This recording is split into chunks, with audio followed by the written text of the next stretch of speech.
Dear students, hope you are fine. My today's topic is English grammar and the lesson is adjective degree of comparison.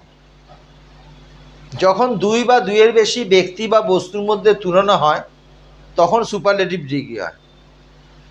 কি বললাম? যখন দুই বা দুইয়ের বেশি ব্যক্তি বা বস্তুর মধ্যে তুলনা হয় তখন সুপারলেটিভ ডিগ্রি হয়।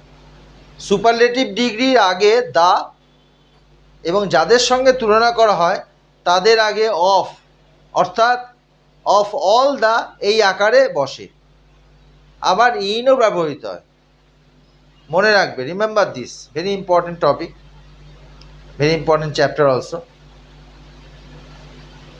For example, she is the best of all girls. She is the best of all girls, number one example. Number two, the elephant is the largest of all